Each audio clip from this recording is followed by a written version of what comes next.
Hola a todos, ¿cómo están? Muy buenos días. Aquí estamos en Mar del Plata, la 1:22 p.m. Tenemos el cuento preparado. Hoy debutamos en el microteatro con la obra Rompecabezas. Mañana les voy a contar. Bueno, tengo saluditos de cumple para Josué, de parte de Jazmín, su novia, son de México. Muchas felicidades. También cumple Ellen Real, 4 añitos, de parte de su mamá Kit Helen. Son de Baltimore, Maryland. Y saluditos para Kudere Pam. Y a todos un gran abrazo a la distancia. Bueno, tengo un cuento muy lindo de un autor que escribe maravillosos. Es el autor cubano Félix Pita Rodríguez, escritor, poeta, periodista, narrador. Bueno, es hermoso este cuento que voy a leer ahora, de su autoría, que se titula La pipa de cerezo. Y dice así. Stanislao Pawlewski dio por redondeada su vida en perfección sin mácula el día 19 de abril, cuando al salir de Jacob Story llevaba en su mano derecha un paquete de 15 centímetros por 5 conteniendo una admirable pipa de cerezo. Stanislao nació en Cracovia, último vástago de una larga dinastía de sastres, el 19 de abril de 18. Al adquirir la pipa en Jacob Story, acababa de desembarcar en los 40 años. 26 llevaba ejerciendo su hereditaria profesión de sastre en Londres. 14 aspirando a disponer sin compromisos de una libra esterlina para comprar la pipa de cerezo. Al salir de Jacob Story acababa de cumplir 5 minutos de felicidad. Durante 14 años, salvo una vez que estuvo en cama con pulmonía, todas las mañanas, al pasar frente a Jacob, se detuvo unos minutos a detallar la formidable colección de pipas expuestas en el escaparate. Llevaba consigo algo que podía llamarse inventario de las existencias. Conocía las antiguas y las amaba como cosa suya, como de su familia. Su memoria no fallaba en el saber en qué ángulo del escaparate estaban expuestas. Antes de detenerse, ya sabía lo que iba a ver, pero se detenía siempre con el anhelo fresco y un sabor de sorpresas cada día. Cuando había novedades, su placer desbordaba ya las márgenes como una espuma de cerveza.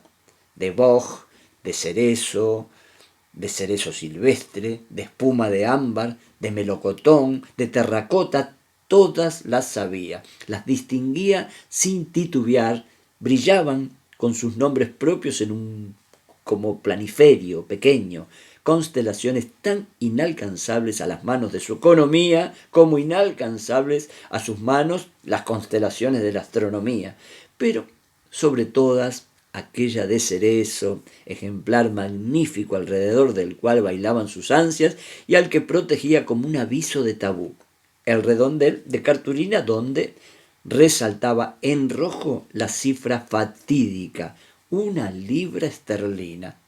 Porque hay que confesar que al desgraciado de Stanislao jamás su profesión le permitió tener vacante una cantidad tan desmesurada. Su temor constante durante aquellos 14 años fue el de llegar una mañana y que su pipa no estuviese. El infeliz temía con razón que el tal suceder le produjese un golpe nervioso que lo sacara de su eje para siempre. Pero una voz interior se lo aseguraba, y él lo había jurado, que antes de cumplir los 40 años la pipa sería suya. Y efectivamente, Stanislao nació a las 11 de la mañana de un 19 de abril, y este 19 de abril a las 11 menos 25 de la mañana la pipa fue suya. Por justamente 25 minutos venció al destino y por primera vez en la vida pudo decir que era completamente feliz. Un sol rejuvenecido paseaba su larga cola por el mundo. Primavera. Primavera sobre la tierra y alegría concisa, concreta, indivisible en todos los corredores del alma de Stanislao. Su paquetito de 15 por 5, planeando al extremo de una cinta, tenía un prestigio máximo de billete de entrada al paraíso. Stanislao decidió que aquel era día de fiesta nacional, abdicó de su oficio y se fue, calle adelante, saltarineando una canción jovial, atravesándola verticalmente y pensando a borbotones que después de todo la vida era un algo concreto. Y la felicidad también. La alegría pura es un motor descomedido.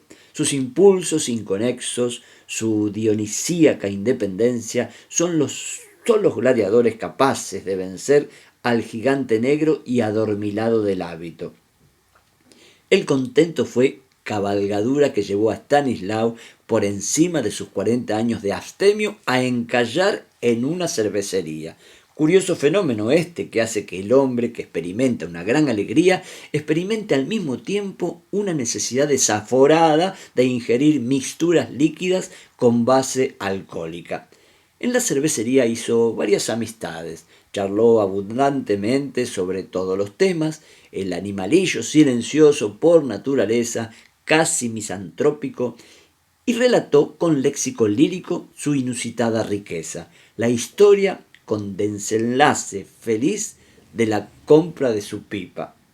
Madame Paulesky y sus 4 prolongaciones pauleskianas vieron aparecer a la hora de la cena a un Stanislao de caramelo, relumbrante por el regocijo portador de una docena de pasteles de almendra y un poco borracho. Durante la cena, Stanislao desarrolló una locuacidad jovial. Recordó su infancia en Cracovia y hasta hizo, por primera vez en su vida, oscuras alusiones a un futuro en que él sería propietario de una gran sastrería y podrían ir al teatro cada vez que quisieran. Después de todo, dijo como colofón glorioso, la vida es de los hombres de voluntad y todo está al alcance de aquel que se siente capaz de conseguir lo que sea. Y acarició su paquetito de 15 por 5 aún sin abrir. Después del café se sentó casi horizontalmente en un viejo butacón de cuero, abrió al azar un ejemplar atrasado de Telegraph y encendió con ceremonial de gran mago a la hora de los sacrificios su pipa de cerezo. Humo, humo, alegría, serenidad. Todo aquello era demasiado rotundo, demasiado pesado para ser sostenido por los débiles hombros de Stanislao. Lo envolvieron las ensoñaciones de un futuro magno, le disolvieron la actualidad de los sueños y aplastado por océanos, cordilleras, continentes de felicidad, Stanislao se fue quedando amablemente dormido. Con la mañana siguiente el vértigo se serenó. Las ruedas dislocadas se ajustaron. El galope atropellado se hizo trotecito rítmico. Stanislao despertó nuevamente. El adormilado y negro gigante del hábito derrumbó a los gladiadores y Stanislao, con la pipa de cerezo ya casi olvidada en el bolsillo, salió para su taller.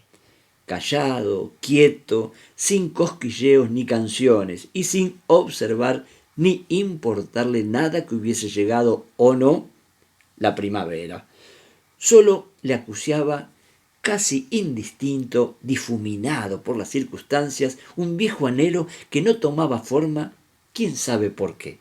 Al llegar frente a Jacob Story, un automatismo edificado por 14 años le impidió recordar que su estrella animadora reposaba ya sin brillo con la tristeza mate de las cosas conseguidas en el fondo de su bolsillo. El Stanislao de ayer se hizo laguna en el texto y el Stanislao de hoy no pudo, no supo, no quiso ver otra cosa que la falta de su pipa en el escaparate. Su anhelo de 14 años no estaba allí, faltaba, había desaparecido. Esto era todo. Frente a aquel hecho terrible, su triunfo del día anterior era letra muy reciente y muerta. ¿Cómo recordarlo?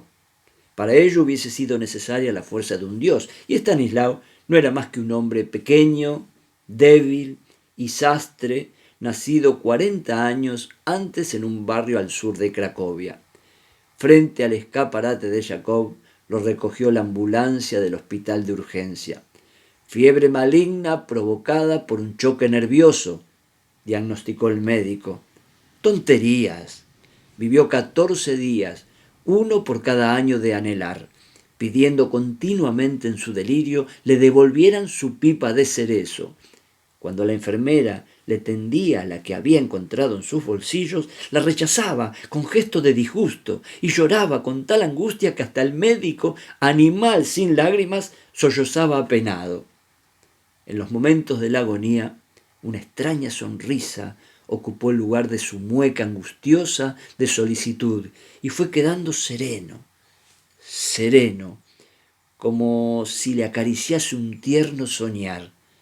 Por último, un suspiro, y cayó en los escaparates de las pipas del cielo. Qué cuento, ¿no? Hermoso. Qué bárbaro, qué obsesión de encontrar la pipa en el escaparate. Qué bárbaro. Bueno, la pipa de cerezo, Félix Peter Rodríguez. Bueno, les mando un beso grande y mañana les cuento cómo nos fue en Chauvin y estaremos con un nuevo cuento. Un gran abrazo para todos.